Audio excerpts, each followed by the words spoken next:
अच्छा, ये हमने जो पिछली क्लास में पढ़ी थी, ये एक एग्जांपल पढ़ी थी, just one example to modify the biosynthetic pathway to enhance the amino acid production. अब आज हम एक दूसरी एग्जांपल पढ़ने लगे हैं कि दूसरी एग्जांपल के अंदर हम और भी कुछ देख सकते हैं कि how can we enhance different types of enzymatic points, और enzymatic points को हम अगर accelerate कर सकें तो ultimately we can get a maximum product. और इस केस में जो नेक्स्ट एग्जांपल हमारे पास आएगी वो एग्जांपल है जी दिस वन, या L aspartate सर that वो is being उसका जी पिछले वाले का ना वो एक पार्ट आधा पार्ट किया था हमने। यस ट्रिप्टोफैन वाला पोर्शन रहता था। Okay good. हमने इसकी 3 स्ट्रेटजीज पढ़ी थी basically in last lecture we covered 3 strategies in the example for the modification of biosynthetic pathway in the production of amino acids. उसमें सबसे पहली स्ट्रेटजी जो हमने डिस्कस की थी that was about the chorismate mutase production, फिर chorismate म्यूटेज को प्रीफिनेट डिहाइड्रेटेज के साथ, और फिर हमने साइमल्टेनियस एम्प्लीफिकेशंस पढ़ी थी, and then we discussed that we can go for the co-expression of 2 enzymes, और वो कौन से थे, एक यहाँ पे DAHP सिंथेज और इसके साथ साथ बाकी जो हमारे पास ऑलरेडी क्रिस्मेट म्यूटेज और प्रीफिनेट डिहाइड्रेटेज थे, हम इनके साथ इन्वॉल्व इन दोनों एंजाइम्स की को एक्सप्रेशन के बाद we were able to produce the phenylalanine एलानिन, और साथ ही साथ हमने डिस्कस किया था कि we can go for the tyrosine. अब यहाँ पे एक इसका इसका एंगल और है, वो है if we want to produce the tryptophan. अगर हम ट्रिप्टोफैन प्रोड्यूस करना चाहते हैं तो उसके लिए हमारे पास क्या स्ट्रेटजी हो सकती है, इसी पैथवे से, सेम पैथवे है बायोसिंथेटिक पैथवे, जिसको हमने पहले डायरेक्ट किया DAHP से क्रिस्मेट, और क्रिस्मेट से हम इसको ले गए प्रीफिनेट की तरफ by enhancing the enzyme which was the chorismate mutase. Now if we want to shift this crismate into the production of that tryptophan, then what will we do? हम क्रिस्मेट से मैक्सिमली प्रोड्यूस करवाएंगे indole 3 glycerol phosphate I3GP, and for the production of I3GP we require the maximum concentration of the crismate. अब मसला यहाँ पे ये है कि क्रिस्मेट जो है ये प्रीफेनेट में भी कन्वर्ट हो रहा है। अब हम इस रिएक्शन में क्रिस्मेट से प्रोड्यूस करवाना चाह रहे हैं ट्रिप्टोफैन, तो इसका मतलब क्या हुआ कि in this type of example we would shut off और we would reduce the expression of the chorismate mutase, and maximally हम कोशिश करेंगे कि क्रिस्मेट म्यूटेज जो है वो प्रीफेनेट में कन्वर्ट ना हो, क्रिस्मेट म्यूटेज जो है वो इंडोल 3 ग्लिसरॉल फॉस्फेट में कन्वर्ट हो I3GP में। अब इसके लिए दो काम करने पड़े, एक काम बल्कि करना पड़ेगा, वो ये है कि क्रिस्मेट की प्रोडक्शन हमें इन्हांस करनी पड़ेगी। To enhance the production of chorismate we would prefer to over express the enzyme which is involved here in the conversion of DAHP to क्रिस्मेट। इस एंजाइम का नाम है DAHP सिंथेज, ठीक है, यहाँ पे मैंने लिखा हुआ है, अगर आप यहाँ पे देखें तो ये मैंने एंजाइम का नाम लिखा हुआ है यहाँ तक, ठीक। This enzyme is here. So we would enhance the expression of enzyme which is responsible for the conversion of DAHP into क्रिस्मेट। Okay, अब क्रिस्मेट मैक्सिमम प्रोड्यूस होना शुरू हो गया।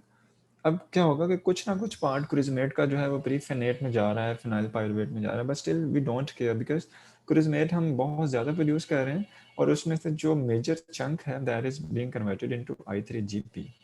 Ultimately when it would convert into I3GP, और इसके साथ साथ हम दूसरी स्ट्रेटजी इसी के लिए ट्रिप्टोफैन प्रोडक्शन के लिए ये करेंगे कि ट्रिप्टोफैन जो है इसको 2 सबस्ट्रेट्स चाहिए, one is the I3GP and number 2 is the serine. तो हमने एक सबस्ट्रेट जो है वो तो एक्स्ट्रा प्रोडक्शन उसकी कर ली, अब दूसरा सबस्ट्रेट जो है हमारे पास दिस इज द सीरीन। तो so for the increased production of serine we would prefer to we will prefer to overexpress the enzyme which is responsible here in the conversion of phosphoglycerate into the serine. तो इस enzyme का नाम है 3-phosphoglycerate dehydrogenase. So this enzyme would be overexpressed here, that is responsible to convert the phosphoglycerate into serine. Ultimately दोनों के दोनों substrate जो हैं they are present in the maximum quantity, and then this serine and I3GP that would ultimately being shifted into the L-tryptophan. So the biosynthetic pathway is same. We can shift it towards the production of tyrosine. We can shift it for the production of phenylalanine, as well as we can produce the tryptophan from this pathway. और ये pathway ultimately जाके link करता है by central metabolic pathway के साथ. And central metabolic pathway के साथ link करता है, वहाँ से हम phosphoenol pyruvate लेंगे, erythrose 4-phosphate लेंगे, और ultimately इसको हम convert कर. So this is actually the example for the modification of biosynthetic pathway where we are producing metabolically engineered strains by engineering different enzymes by overexpression, and by reducing the expression of some enzymes, we are directing our strain to produce the required products. And this is the sir ji. Sir DAHP synthase कहाँ use होगा? DAHP से क्रिजमेट में convert करने के लिए या फिर indole 3 glycerol phosphate में? नो, इन दोनों में नहीं होगा. मेरा ख्याल है मैं पहले जो एक्सप्लेन किया है वो मैंने मिस्टेकनली किया है कि DAHP से क्रिजमेट में आएगा, but actually the enzyme which is called DAHP synthase, this is involved here in the conversion of erythrose 5-phosphate plus phosphoenol pyruvate into DHP. यहाँ पे 4 नंबर लिखा हुआ है because this is the fourth strategy. ठीक है, तो ये enzyme DHP synthase would be responsible to produce the maximum DHP, ultimately crismate. Then crismate mutase का expression reduce होगा यहाँ पे, तो crismate maximally I3GP में convert होगा. साथ ही साथ हम दूसरा एंजाइम 3-फॉस्फोग्लिसरेट डिहाइड्रोजिनेज प्रोड्यूस कर रहे हैं, जो कि फॉस्फोग्लिसरेट को मैक्सिमली प्रोड्यूस कर रहा है इनटू कन्वर्ट कर रहा है into serine, and I3GP and serine they are being converted into tryptophan. Okay, तो this was the story for it. दो सिमल्टेनियस एम्प्लीफिकेशन का ये मतलब है कि मतलब दो एंजाइम्स एक साथ एक्ट कर रहे हैं, वो DAHP वाला और ये फॉस्फोग्लिसरेट पे. बिल्कुल सही है. दूसरा हाँ, क्या? ऐसा ही है. अच्छा, ये 3 स्ट्रेटजीज जो है, ये 3 अलग-अलग अमीनो एसिड्स बनाने के लिए. एक L-टायरोसिन, ये पहली स्ट्रेटजी से ये बन रहा है, दूसरी से L-फेनिलएलानिन. हाँ, ठीक है. ये अच्छा, ये स्ट्रेटजी इज डिफरेंट. हाँ जो नेगेटिव लिखा हुआ है, ये क्या नेगेटिव फीडबैक है? मतलब ज्यादा कंसंट्रेशन हो जाएगी तो रोक देगा? हाँ, नेगेटिव फीडबैक है बेसिकली, जो कि नेगेटिवली इस प्रोसेस को इनहिबिट करता है. और हम अभी अगली स्लाइड में पढ़ने लगे हैं कि नेगेटिव फीडबैक्स जब आएंगे तो उसके लिए हम क्या करेंगे. उसके लिए हम 2-3 मेथड यूज़ करते हैं. हम मल्टी ड्रग एफ्लक्स सिस्टम्स को यूज़ करते हैं, या उसके साथ साथ हम यूज़ करते हैं कि इन सेंसिटिव एंजाइम्स प्रोड्यूस करें, जो कि फॉर एग्जांपल अगर इसी एग्जांपल को लें तो यहाँ पे जो एंजाइम हमारे पास मौजूद है प्रीफेनेट डिहाइड्रोजिनेज, हम कोशिश करेंगे कि इस एंजाइम को इनसेंसिटिव कर दें for the high concentration of phenylalanine. तो ये अगली स्लाइड जो यानी हमारा जो अगला आज का टॉपिक है वो यही होगा कि हम किस तरह से सर कर सकते हैं. जी सर हमने जब क्रिजमेट म्यूटेज को हमने क्या कहते हैं सप्रेस किया है, तो फिर I3GP को क्रिजमेट को I3GP में कन्वर्ट करने के लिए कौन सा एंजाइम यूज किया है? अच्छा, हमने वहाँ पे एंजाइम डिस्कस नहीं किया. वो इसलिए नहीं किया कि कोरिजमेट जो है this is the branch point. ये ब्रांच पॉइंट. अब हम अगर कार्बन का फ्लक्स ज़्यादा से ज़्यादा चाहते हैं फ्रॉम क्रिजमेट टू I3GP, तो हम क्या कर रहे हैं सिर्फ कि हम क्रिजमेट को बाकी चीज़ों में कन्वर्ट होने से रोक रहे हैं. That's it. तो अल्टीमेटली क्रिजमेट के साथ जो सिस्टम रह जाएगा, जो उसका पाथवे रह जाएगा, वो सिर्फ I3GP की तरफ कन्वर्जन कराएगा. तो यहाँ पे हमने किसी एंजाइम का मॉडिफाई किया ही नहीं है. यहाँ पे जो नेचुरली एंजाइम रिक्वायर्ड था वही यूज़ हो रहा है. इस वजह से यहाँ पे एंजाइम का डिस्कशन नहीं हुआ कि क्रिजमेट से ये I3GP में कन्वर्ट होगा और अल्टीमेटली नेचुरल वे में होगा. क्यों? क्योंकि हमने यहाँ ये ब्रांच पॉइंट कार्बन फ्लक्स है, यहाँ पे हमने क्रिजमेट को प्रीफिनेट में कन्वर्जन से रोक दिया. तो बाकी इस पाथवे को हमने कोई मॉडिफिकेशन उसकी नहीं की. ओके, तो so there is no enzyme है. जब ये क्रिजमेट से I3GP बन रहा होगा तो यहाँ पे जो डॉटेड लाइन है वो ये तो ये शो करे ना कि मल्टीपल स्टेप रिएक्शन है, इसमें कोई एक एंजाइम तो नहीं इन्वॉल्व. You are right. तो ये मल्टीपल स्टेप है जिसके बाद अल्टीमेटली हमारे पास I3GP बनता है. Okay, that's good. Okay, anyone else want to add something? इससे पिछली स्लाइड में पेपर सर हम ये क्रिजमेट का क्या बारी टारगेट से ऊपर बारी. अच्छा जी शरेश, क्या कह रहे हैं? तो ये टारगेट से ऊपर मतलब फिनाइलएलानिन और ये एरोमेटिक अमीनो एसिड्स, इसका क्या मतलब है? मुझे कहाँ तो ये ब्लू कलर का जो सबसे नीचे फिनाइलएलानिन के नीचे लिखा हुआ है, ये नीचे में रखे हैं. Okay, this is just to show you that कि इस स्ट्रेटजी के अंदर हमारा टारगेट था production of phenylalanine and basically that is aromatic amino acid. तो ये मैंने सिर्फ अपने लिए लिखा था कि मुझे बात याद रह जाए। ओके, ऐसे ही होगा। सर या जी सर क्या हम क्रिजमेट को साइमल्टेनियसली प्रीफिनेट और I3GP में कन्वर्ट करने के लिए एंजाइम थ्रो पर दे सकते हैं? ये कंडीशन हो सकती है मोहित कि जरूर हो सकता है, ये बिल्कुल होता है, ये होता है, लेकिन उसका उसका नतीजा पता क्या निकलता है? हमारे पास ना मैक्सिमम कंसंट्रेशन में फिनाइल एलानिन प्रोड्यूस होता है और ना मैक्सिमम कंसंट्रेशन में ट्रिप्टोफैन।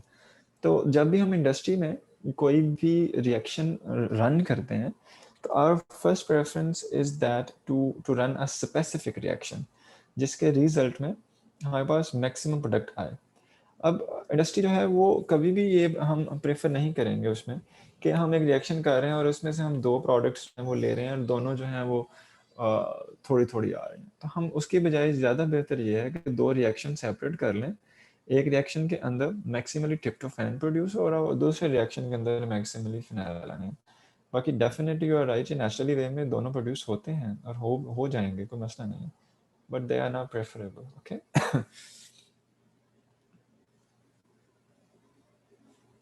Okay, yes sir.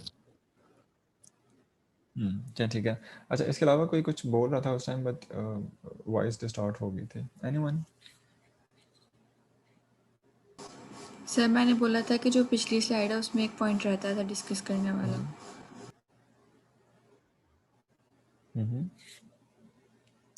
इकरा, आपके ना इंटरनेट के साथ कुछ शदीद मसला लग रहा है। आपके सर वो इंटरनेट के कह साथ रही कुछ हैं कि शदीद पिछली मसला लग रहा है, मुझे पिछली आपकी आवाज़ डिस्टॉर्टेड है। मैं ये समझ रहा सर हूँ कि पिछली स्लाइड पे जाना है। पिछली स्लाइड में कह रही हैं कोई एक पॉइंट रहता था डिस्कस करने वाला, सर वो ये कह रही ये हैं। रीडायरेक्शन ऑफ मेटाबॉलिक फ्लक्स ये वाला पॉइंट रहता था। भाई जस्ट अ सेकेंड, आप लोगों की वॉइस बहुत डिस्टॉर्शन है, मुझे बिल्कुल समझ नहीं आ रही। सर आई आपके थिंक इंटरनेट मेरे का मसला है, हमें हाँ हाँ, ठीक आ मैं रही है सबकी। आई थिंक मेरे okay, now I am audible to you. I have switched my internet. Yes sir. Sir वो ये ओके कह नाउ रही हैं कि ये रीडायरेक्शन ऑफ मेटाबॉलिक फ्लक्स ये पॉइंट रहता था लास्ट क्लास में। हाँ हाँ, basically this is the redirection of metabolic flux जो मैं यहाँ पे बता रहा हूँ कि दिस इज द ब्रांच या this is the branch carbon flux basically. तो हमने यहाँ पे सिर्फ इतना सा काम किया है कि हमने रीडायरेक्ट किया है कार्बन के फ्लक्स को फ्रॉम क्रिजमेट टू I3GP, जिसकी एग्जांपल हमने पढ़ लिया है, इस वजह से मैं उस पॉइंट पे सेपरेटली नहीं गया। और अल्टीमेटली क्रिजमेट जो है इसको हम लेके गए हैं टूवर्ड्स I3GP एंड ट्रिप्टोफैन। इसके साथ साथ ये भी हो सकता था कि जब हमने क्रिजमेट से प्रीफिनेट प्रोड्यूस किया और हम इसको फिनाइल एलानिन की तरफ नहीं लेके जाना चाह रहे, हम कार्बन का मैक्सिमम फ्लक्स प्रीफिनेट से टायरोसिन की तरफ भी रीडायरेक्ट कर सकते हैं। So these are the examples कि किस तरह से हम मेटाबॉलिक फ्लक्स को, कार्बन को move कर रहे हैं according to our demand and according to our requirement. So this is just like here. उसके हमने कुछ एग्जांपल्स पढ़ी हैं कि हम क्रिजमेट म्यूटेज इन्वॉल्व होता है तो क्या होता है, यहाँ पर फिनेट डिहाइड्रेटेज इन्वॉल्व होता है तो क्या होता है। और इसके साथ साथ we have also talked about कि we can flow the maximum carbon from crismate to I3GP instead of crismate into prefinate. So this is actually the branch point metabolic flux because यहाँ पे क्रिजमेट एक ब्रांच पॉइंट है। क्रिजमेट से I3GP की conversion भी हो सकती है, क्रिजमेट से प्रीफिनेट कन्वर्जन भी हो सकती है। तो it's now it depends on our requirement, on which side of metabolism we want to shift. Okay, तो this was about it. अच्छा, आप अभी आगे मुझे एक एग्जांपल और पढ़ानी है, वो इससे मिलती जुलती ही है। This one, this is actually this is actually the conversion of L-aspartate into threonine and after threonine the conversion into isoleucine। ठीक है, और अच्छा अब यहाँ पे 2 काम होंगे, एक याद रखिएगा जी। सबसे पहला ये है कि हमें टारगेट डिफाइन करना है कि इधर we want to produce threonine और आइसोल्यूसिन। अगर हम थ्रियोनिन प्रोड्यूस करना चाहते हैं सिर्फ यहाँ पर, तो in that case what will we do, we would amplify the threonine biosynthetic operon there is an operon in different bacteria which would be amplified. इसमें E. coli की example आ सकती है या even Bulgaricus की example आ सकती है. They have threonine operons, threonine biosynthetic operons. So if our target is to produce the threonine, what will we do? We would amplify the threonine biosynthetic operon, or ultimately क्या होगा कि this L-aspartate that would be converted into threonine, and this is our target. एक बात हमें define करनी है.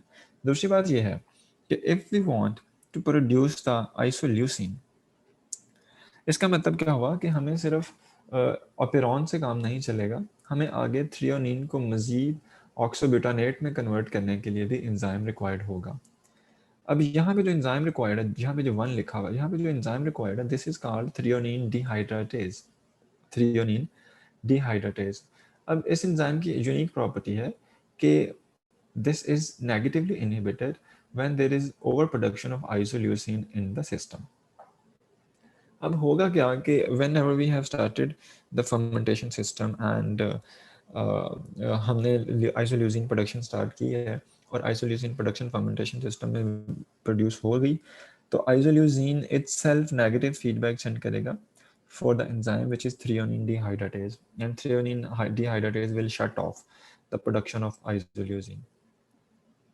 This is negative for industrial point of view for our food production units, because we do not want and even we cannot afford the shutting off this enzyme by the negative feedback.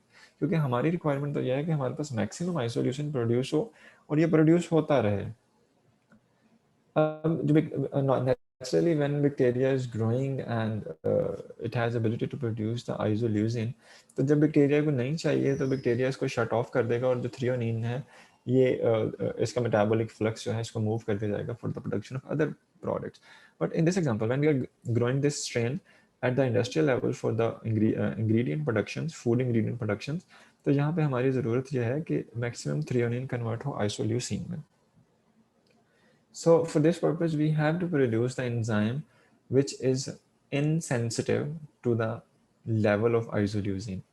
So हमें threonine dehydratase में changes करनी पड़ेंगी and इसको insensitive बनाना पड़ेगा from the isoleucine. So here, if we want to produce the isoleucine from the L-aspartate, so what will we do? We would produce the we would actually amplify the threonine biosynthetic operon, number 1, and number 2, what will we do? We will use the specific enzymes which would be insensitive to the high level of isoleucine, and यहाँ पे जो enzyme use होगा that will be the threonine dehydratase. So it depends के what kind of metabolic engineering we require, and it depends actually it depends upon our target, and it depends upon our product that we want to obtain from it. So this was the whole story for the production of for the production of amino acids. और इसके साथ साथ हमने इसके biosynthetic pathway पढ़े हैं जिसकी तीन एग्जांपल्स हमने डिस्कस की हैं एक्चुअली. सर जी सर इसको इनसेंसिटिव किस तरह करेंगे? अच्छा, अब इसको इनसेंसिटिव का पूरा एक सेपरेट मैकेनिज्म है. फॉर एग्जांपल जब हम एंजाइम के सब यूनिट्स पे बात करते हैं तो एंजाइम्स में डिफरेंट साइट्स हैं. कैटालिटिक साइट है, एक्टिव साइट है, बाइंडिंग साइट है. Sometimes binding sites they play their role. Binding site के साथ इनहिबिटर आके अटैच होता है. आइसोल्यूसिन जो है यहाँ पे इनहिबिटर के तौर पे एक्ट करेगा. ये बाइंडिंग साइट पे आके अटैच करेगा, कैटालिटिक साइट में मॉडिफिकेशंस कर देगा जिसकी वजह से एंजाइम जो है वो थ्रियोनिन से ऑक्सोब्यूटानेट कन्वर्जन को स्टॉप कर देगा. एक problem.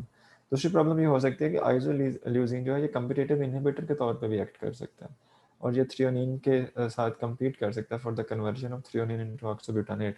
And it might possible के आइसोल्यूसिन जो है ये एक्टिव साइट पे जाके बाइंड कर दे इंस्टेड ऑफ थ्रियोनिन, और अल्टीमेटली हमारे पास थ्रियोनिन की कन्वर्जन स्टॉप हो जाएगी. सो देयर में मल्टीपल मैकेनिज्म्स इन्वॉल्व देयर, और उसके लिए फिर हम क्या करेंगे कि इनसेंसिटिव प्रोडक्शन के लिए हम कम्पिटिटिव इनहिबिशन को स्टॉप करने के लिए कैटालिटिक साइट्स में वेरिएशन करेंगे, या इसके साथ साथ हम बाइंडिंग साइट्स को मॉडिफाई कर सकते हैं कि आइसोल्यूसिन जो है वो बाइंड ना कर पाए आके एंजाइम सब यूनिट्स के साथ. और मैक्सिमली थ्रियोनिन जो है ऑक्सोब्यूटानेट में कन्वर्ट हो। ओके सर ये ओप्रोन वाला दोबारा से, सिर्फ अप्रोन ओप्रोन में की इतनी सी बात है। हाँ अप्रोन की इतनी सी बात है कि देयर इज एन अप्रोन। अच्छा मुझे अरीबा ये बताएंगे अप्रोन होता क्या है? सर इसमें मतलब स्विच ऑफ और स्विच ऑन करवाते हैं ना जीन्स को या के अंदर, ये जो आपके पास सिस्टम मौजूद होता है। No no no, what is operon? For example आपने मॉलिक्यूलर पढ़ी होगी ना, lac operon, trp operon, what is operon? Sir sir वो ये एक ही प्रमोटर वगैरह के अंदर जो है ना काफी जीन जो है वो कंट्रोल करवा रहे होते हैं, एक प्रमोटर और रेगुलेटर। Yeah, इन्हांसर वगैरह there होते there are हैं, there are साइलेंसर multiple होते हैं। there are multiple genes which are being controlled by single promoter and yes you can say that they have single regulatory unit, but proteins are but the genes are multiple. So there is a operon which is involved in the conversion of aspartate into threonine. Yeah, you can say that threonine production में सिर्फ एक gene involve नहीं है, there is an अपेरॉन, यानी कि multiple genes involve होंगी जो जिनका रेगुलेटरी रीजन एक होगा। तो इस केस में हम अगर threonine is an amino acid, अगर हम थ्रियोनिन का मैक्सिमली प्रोड्यूस करना चाहते हैं तो हमारी कोशिश ये होगी कि थ्रियोनिन अपेरॉन जो है उसका ओवर एक्सप्रेशन हो। तो फिर हम उसके लिए थ्रियोनिन अपेरॉन को एम्पलीफाई करेंगे। उसकी एम्पलीफिकेशन का मतलब है कि हम नंबर ऑफ कॉपीज इंक्रीज कर देंगे थ्रियोनिन अपेरॉन की। एक सेल था, अगर उसके पास नेचुरली एक कॉपी थी तो we can amplify multiple copies, और अगर जीन के मल्टीपल कॉपीज होंगी तो फिर उतने ही गुना ज़्यादा एंजाइम प्रोडक्शन होगी और अल्टीमेटली हमारे पास मैक्सिमम प्रोडक्शन ऑफ थ्रियोनिन होगी। That's what we want. Got it? जी sir. Okay, so this was all about it. So coming next, yeah, these strategies but they sir ji sir एक वो था, पीछे कीजिएगा, पिछली स्लाइड। सर बट जब हम क्या कहते हैं कि ओपेरॉन को उसकी एम्पलीफिकेशन करते हैं तो उसके अंदर अगर मल्टीपल जीन्स इन्वॉल्व होते हैं, लाइक सर उन जीन्स में अगर कोई प्रॉब्लम आ सकती है, लाइक कोई म्यूटेशन आ सकती है या फिर कुछ भी अल्ट्रेशन हो सकती है, तो उसकी बेस पे क्या कहते हैं हमारे लिए ये नेगेटिव फीडबैक के तौर पे नहीं एक्ट करेगा? नहीं, ऐसा नहीं है। देखिए when we do the amplifications and all of this stuff, तो ये डायरेक्टली इंडस्ट्रियल स्केल पे ये नहीं जाता।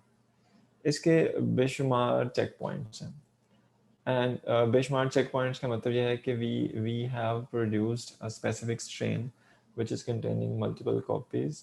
उस स्ट्रेन की लैब लेवल पे टेस्टिंग होगी, उसके ट्रायल्स होंगे, उसके बाद पायलट स्केल पे जाएगी, पायलट स्केल के बाद अप्रूवल के बाद हो जाएगी लैब। तो अगर ये इस तरह के एरर्स या म्यूटेशंस रिपोर्ट हों तो ये लैब स्केल लेवल पे ही रिपोर्ट हो जाती हैं। तो इस वजह से don't worry, actually we are talking about the industrial level. तो यहाँ तक पहुँचते पहुँचते we have to spend a lot of time, और इस वजह से डोंट वरी अबाउट इट। और उसके बाद भी ये है कि हर बैच के दौरान भी और हर बैच के बाद भी स्ट्रेन की स्ट्रेन का जेनेटिक मेकअप जो है उसका एनालिसिस हो रहा होता है, because there are multiple mutations which can be reversed in some species.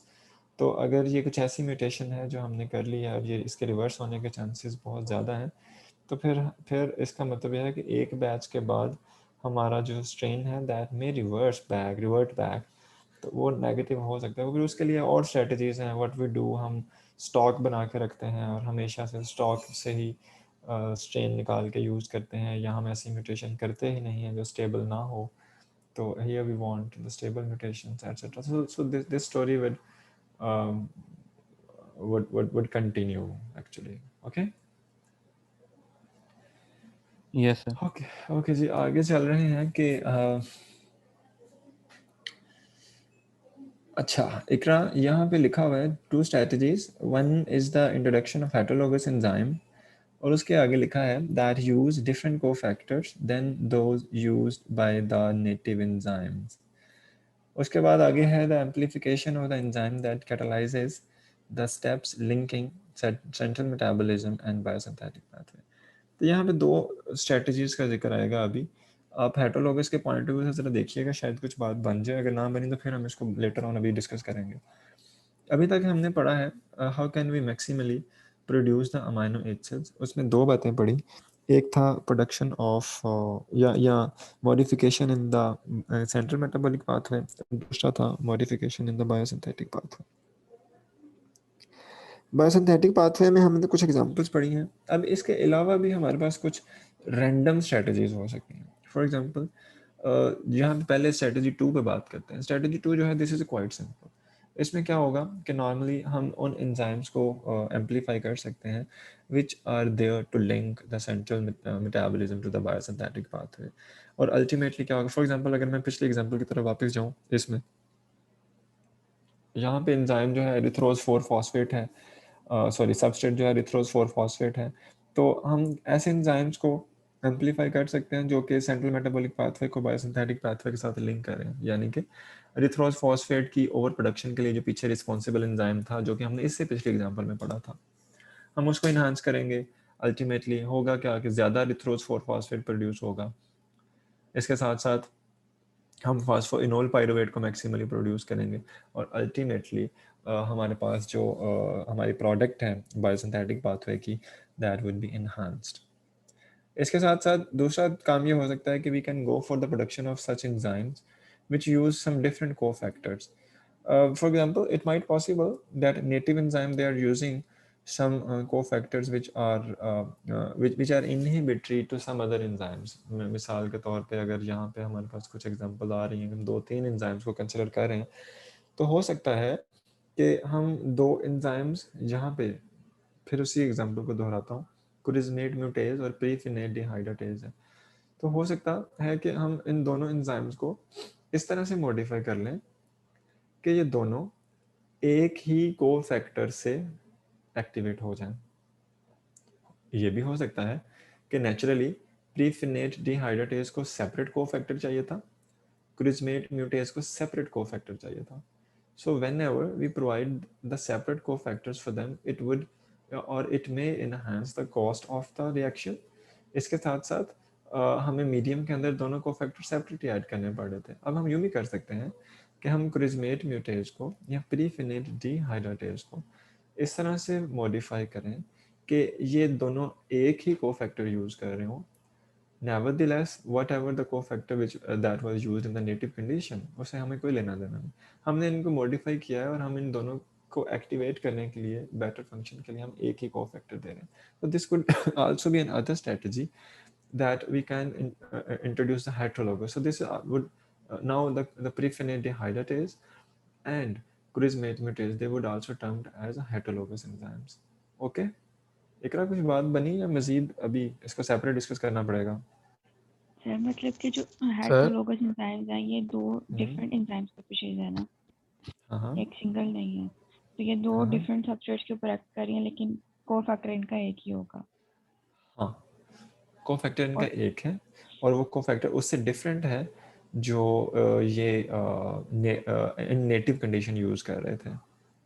ये इसकी कंडीशन है एक, या फिर ये ज़रूरी है कि जब भी हेटरोलोगस एंजाइम्स हो तो वो एक ही कोफैक्टर यूज़ करें? ये एक कंडीशन है and most of the time they use but they may not be. और सर जो पिछले लेक्चर में आपने एक बात भी की थी ओपरॉन से रिलेटेड के, एक ओपरॉन से एक पॉलीपेप्टाइड बन रहा है जो उसके कुछ यूनिट्स जो हैं वो एक एंजाइम के तौर पर एक्ट कर रहे हैं और कुछ यूनिट्स दूसरे एंजाइम के तौर पर एक्ट कर रहे हैं। वो आपने इसी हेटरोलोगस एंजाइम के टॉपिक के अंदर ही बात की थी। उसमें आप ये कहना चाह रहे थे कि एक ही पॉलीपेप्टाइड 2 कैटालिटिक फंक्शंस परफॉर्म कर जिसको हम हेटरोलोगस एंजाइम कह रहे हैं। और अभी तो ये बात हो रही है कि जो हेटरोलोगस एंजाइम्स हैं वो 2 डिफरेंट स्पीशीज हैं, एक स्पीशीज नहीं है जो कि 2 डिफरेंट फंक्शन परफॉर्म कर रही है। हाँ, तो यही कंडीशन है एक ना कि the heterologous enzyme actually this is a protein interaction. There are 2 different protein subunits which are being activated with a single cofactor.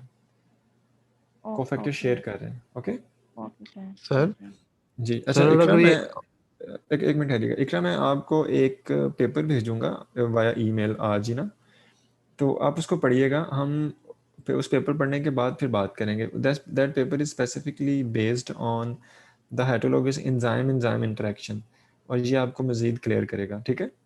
Sure sir, thank you. Okay good. अच्छा जी, और फिर हम इस पर डिस्कशन करेंगे डेफिनेटली जी।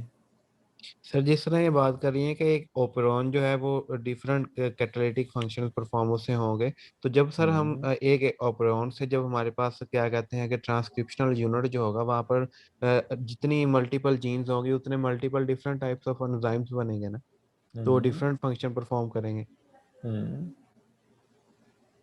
तो हाँ, क्वेश्चन क्या है? यू राइट, क्वेश्चन क्या है? सर मैं क्वेश्चन क्वेश्चन समझा नहीं। यहाँ पे ये था कि जब वो मल्टीपल एंजाइम्स बनेंगे तो जो हम्म कोफैक्टर होंगे, use different hmm cofactor that can be use by native enzyme, जो नेटिव एंजाइम उन कोफैक्टर को अपनी एक्टिव साइट पे यूज करेंगे या फिर उसको कैटालिटिक साइट पे? अच्छा नहीं मोइज, हम यहाँ पे दो बातें मिक्स कर रहे हैं। तो आप हेटेरोलोगस एंजाइम्स को सेपरेट करें और अप्रॉन की बात को सेपरेट करें। पहले चलते हैं यस। अप्रॉन पे। जब हम अप्रॉन की बात करते हैं तो हमारे पास ट्रिप अप्रॉन है, लैक अप्रॉन है, ये बड़ी जनरल एग्जांपल्स हैं ट्रिप्टोफैन की और यस सर। लैक अप्रॉन की। अब उसमें क्या होता है कि there are in lack apron में अगर हम देखते हैं तो लैक जी वाई एक्स 3 जीन है, आपने मॉलिक्यूलर पढ़ी है, बड़ी डिटेल से पढ़ा होगा। Yes sir. उन तीनों जीन्स का हमारे पास स्टार्ट में होता है रेगुलेटरी रीजन। रेगुलेटरी रीजन तीनों जीन्स को एक्टिवेट करता है, 3 डिफरेंट एंजाइम्स प्रोड्यूस होते हैं, तीनों कोऑर्डिनेटेड वे में काम करते हैं और तीनों का पर्पस जो है वो लैकेप्रॉन को कंट्रोल करना है या लैक्टोज उसका या लैकेप्रॉन को कंट्रोल करना है, और अल्टीमेटली हमारे पास लैक्टोज कंसंट्रेशन या ट्रिप्टोफैन कंसंट्रेशन जो है वो depending upon the cell's requirement उसकी मॉडिफिकेशंस होती हैं या उसकी प्रोसेसिंग होती है, in other words you can say. तो वो एक सेपरेट चीज़ है। हम अब हेटेरोलोगस की तरफ आ रहे हैं। हेटेरोलोगस क्या है कि इस एग्जांपल में हमने क्या देखा है कि हमने हेटेरोलोगस एंजाइम ऐसे इंट्रोड्यूस करवाए हैं which are sharing a common cofactor. हमने कोफैक्टर प्रोवाइड किया है, दोनों के दोनों एंजाइम जो हैं वो एक्टिवेट हुए हैं and they worked efficiently in the presence of that cofactor. अब वो जो कोफैक्टर था, हो सकता है कि वो एक एंजाइम उसको नेटिव यूज़ कर रहा हो एज ए नेटिव एंजाइम और दूसरा जो है वो ना यूज़ करता हो पहले, लेकिन अब हमने मॉडिफिकेशन कर दी। अब दोनों कोफैक्टर जो थे दोनों कोफैक्टर सेपरेट की बजाय एक कोफैक्टर जो है वो दोनों एंजाइम्स को एक्टिवेट कर रहा है, तो ये एक सेपरेट चीज़ है। Got it? तो सर जो कोफैक्टर होगा वो एक एंजाइम का दूसरे एंजाइम को एक्टिव करेगा? हमने कोफैक्टर जनरलाइज कर दिया ना, because we have modified the enzymes. Actually यहाँ पे जो टर्म लिखी है ना, introduction of heterologous enzyme, we have introduced enzymes which require the same cofactor that may be provided as a single unit. पहले वो जो cofactor use कर रहा था, it might possible it is not required by the enzyme now. Okay? Yes sir. Sir ठीक हो इसका गया। क्या फायदा होगा ये जरा बता दें। फ़ायदा मैंने बड़ा हेटेरो एक जनरल सा फ़ायदा बताया था अभी अभी। वो फ़ायदा ये था कि whenever we are preparing the media and we have to add multiple cofactors, it may enhance the cost of the media, one thing. It might possible that a cofactor which may be unwanted for some other enzyme and we want to get rid of that cofactor. So in that case, we would introduce a heterologous enzyme which would which would be activated by some other cofactors instead of their native cofactors. So I just want to link that story. Okay. ठीक है। चलें सही है। सो हम आगे चलते हैं, थोड़ा सा पढ़ते हैं मज़ीद। The next one that is the topic of the day, which is about the modification of the transport systems. बहुत पीछे अगर बात करें यहाँ पर we talked about some amino acid production के हमने कुछ 3 mechanisms पे बात करनी थी। Modification of central metabolic pathway, modification of biosynthetic pathway, and now the modification of transport system. हमने बाकी जो दो हैं पहले वो डिस्कस कर लिए हैं, although we discussed them briefly and just 1-2 examples ताकि आपके जहन में कुछ बातें क्लियर होती जाए। इसकी बुक पढ़ लीजिएगा, या अगर आपको इस बुक से शेट्टी एट ऑल वाली बुक से आपको लग रहा है कि बातें क्लियर नहीं हो रही, you may shift toward other book जो कि उसमें मैंने रखी हुई है फोल्डर में, या इसके अलावा अगर आप फूड बायोटेक्नोलॉजी की किसी बुक में मेटाबॉलिक इंजीनियरिंग का चैप्टर आप देखें तो उसके अंदर आपको और एग्जांपल्स भी मिल जाएंगी इन तीनों पैथवेज को लेके, तो आपके पॉइंट्स मज़ीद क्लियर हो सकते हैं। लाइब्रेरी के अंदर यहाँ पे यूनिवर्सिटी में फूड बायोटेक्नोलॉजी की 2 बुक्स आपको ज़रूर मिल जाएंगी, ठीक है। So coming next towards the third part which is about the modifications of the transport systems. Problem क्या है अब कि ये प्रॉब्लम हमने पहले भी डिस्कस की थी कि sometimes it might possible product is being produced but the product is not being excreted out of the cell. एक प्रॉब्लम। अब सेल के अंदर प्रोडक्ट बन रही है और वो बाहर नहीं आ रही, तो हम उसको अगर एक्सट्रैक्ट आउट करना चाहेंगे तो there are multiple chances that we can disrupt the cell and we can destroy the cell. So to avoid the destruction and the disruption of the cell, it is necessary that if a product is being produced intracellular, it may be shifted out of the cell by itself. So for that, what will we do? We would enhance the cell excretion systems, और जिसके result में हम cell से अपने product को excrete करते हैं. And whenever the product would be excreted out into the medium, out of the cell, then it is easy to separate it from the medium, because downstream processing का एक step हमारे पास reduce हो जाएगा. अब यहाँ पे एक और मसला भी है. वो मसला ये है कि अगर product intracellular बन रही है, it may have severe feedback mechanism. For example, tryptophan की example है यहाँ पर लिखी हुई in the Cyanobacterium glutamicum. Whenever the tryptophan is being produced in the Cyanobacterium glutamicum, it may have some severe feedback to its own production. And after a certain point, or after a specific time, the production of L-tryptophan would be stopped. यहाँ पे हम severe feedback mechanism की discussion कर रहे थे. Actually, if there is severe feedback, then it is not then it is not favorable for us. So here we want to reduce the severe feedback, and ये किस तरह से reduce किया जा सकता है? एक तरीका तो ये हो सकता है कि हम इंट्रासेलुलर कंसंट्रेशन को डिक्रीज कर दें. फॉर एग्जांपल, अगर ट्रिप्टोफेन जो था वो इंट्रासेलुलर प्रोड्यूस हो रहा है, तो हम मैक्सिमम ट्रिप्टोफेन को सेल से बाहर निकाल लें, जिसके रिजल्ट में सेल में ट्रिप्टोफेन की कंसंट्रेशन कम हो जाएगी और फीडबैक मैकेनिज्म स्टॉप हो जाएगा. इसके साथ साथ दूसरा तरीका ये अब ये भी हो सकता है कि जो ट्रिप्टोफेन मीडियम के अंदर मौजूद है, that may get enter back into the cell, और सेल उसको अपटेक कर सकता है ट्रिप्टोफेन को, और अल्टीमेटली ट्रिप्टोफेन जो है वो सेल के अंदर जाएगा और फिर से severe फीडबैक मैकेनिज्म आएगा. अच्छा, अब डिफरेंट स्पीशीज हैं, bacterial species which may have some efflux genes, multi drug efflux genes. ये आपने एंटीबायोटिक रेजिस्टेंस की के पॉइंट ऑफ व्यू से ये बात सुनी होगी. होता है क्या है कि whenever we give the antibiotic to kill the bacterial cells, they have some efflux pumps. और क्या कहते हैं कि जब एंटीबायोटिक सेल के अंदर एंटर होती है, तो efflux pumps के थ्रू वो एंटीबायोटिक को सेल से पंप आउट कर देते हैं, जिसकी वजह से एंटीबायोटिक जो है वो प्रॉपरली फंक्शन नहीं कर पाती.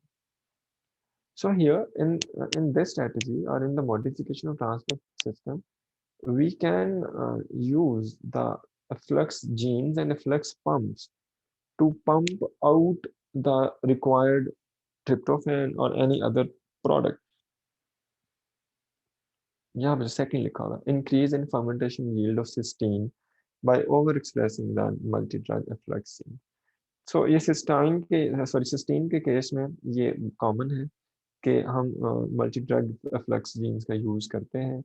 Maximum efflux genes involved हैं, multi-drug efflux genes commonly, और ये करती क्या है कि ये maximally cysteine जो produce हो रहा होगा उसको pump out करेंगी, और उस pumping out के result में cysteine की concentration जो है within the cell that would be reduced and dropped, and ultimately we can have the we can reduce the feedback inhibition. So यहाँ पे ये दोनों जो हमने पढ़े हैं, हमने मॉडिफिकेशन ऑफ ट्रांसपोर्ट सिस्टम पढ़ी है. पर्पस क्या है कि प्रोडक्ट जो इंट्रासेलुलर प्रोड्यूस हो रही है उसको एक वजह तो ये है कि मैक्सिमली आउट ऑफ सेल आ जाए, ताकि हमें डाउनस्ट्रीम प्रोसेसिंग में एक स्टेप रिड्यूस हो जाए और सेल्स को डिस्ट्रक्ट न करना पड़े. दूसरा ये है कि जो प्रोडक्ट है वो विद इन द सेल रहेगी, तो इट में प्रोड्यूस द फीडबैक मैकेनिज्म, और feedback mechanism may be dangerous to stop the system. So in this case, we have to shift out maximum to the product out of the cell, and for that we can use the multi-drug efflux genes, which are naturally present in some species and which are involved in the pumping out of the antibiotics. So this is the strategy that we may use for the conversion sir of G. Sir एक तो avoid feedback inhibition का बता दें और दूसरा ये बता दें कि ये सिस्टीन जो एंटीबायोटिक है हम इसको आउट ऑफ सेल क्यों लेके आ रहे हैं? सिस्टीन एंटीबायोटिक नहीं है, एक तो सिस्टीन जो है अमाइनो एसिड है। मेरी बात सुने, आप लोग बायोटेक्नोलॉजी के स्टूडेंट हैं, आपको 20 के 20 अमाइनो एसिड के नाम याद होने चाहिए। कम चले ये ना याद हो कि वो कौन कौन किस कैटेगरी से बिलोंग करता है, लेकिन सिस्टीन जो है दिस इज नॉट एंटीबायोटिक। अच्छा, दूसरा बात ये है अवॉइड फीडबैक इनहिबिशन, अभी पिछले 10 मिनट से वही बता रहा था, फिर से बताता हूँ कि whenever there is a product which is being produced into the cell, it may have some feedback mechanism। जैसे अभी हमने पिछले एग्जांपल्स में पढ़ा है यहाँ पे कि आइसोल्यूसिन जो है ये फीडबैक मैकेनिज्म देती है एंड ये इटसेल्फ अपने ही प्रोड्यूसिंग मैकेनिज्म को स्टॉप करती है। सो ये इंडस्ट्रियल पॉइंट ऑफ व्यू से हमारे लिए फिजिबल नहीं हो सकता। We have to reduce the sphere feedback mechanism and in this method what will we do, हम मैक्सिमम प्रोडक्ट जो बन रही है उसको एक्सपोर्ट आउट कर देंगे, सेल से एक्सपोर्ट कर देंगे। और हमारी बेसिक यहाँ पे चूँकि हम पढ़ रहे हैं मॉडिफिकेशन ऑफ ट्रांसपोर्ट सिस्टम, तो हमारा यहाँ पे पर्पज़ ये है कि हम ट्रांसपोर्ट सिस्टम्स को इस तरह से मॉडिफाई करें कि जो प्रोडक्ट मैक्सिमली प्रोड्यूस हो रही है वो पंप आउट हो जाए। अब उसके लिए एक बार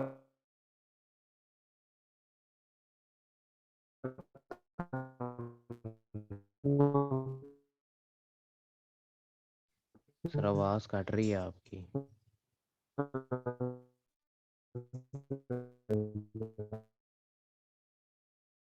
हो सकता है उसको modify. Hello, do you hear sir me? आवाज सारी आपकी कट गई है, ओके, जस्ट अ अब सेकंड, क्लियर जस्ट आ अ रही है। Second, just a second.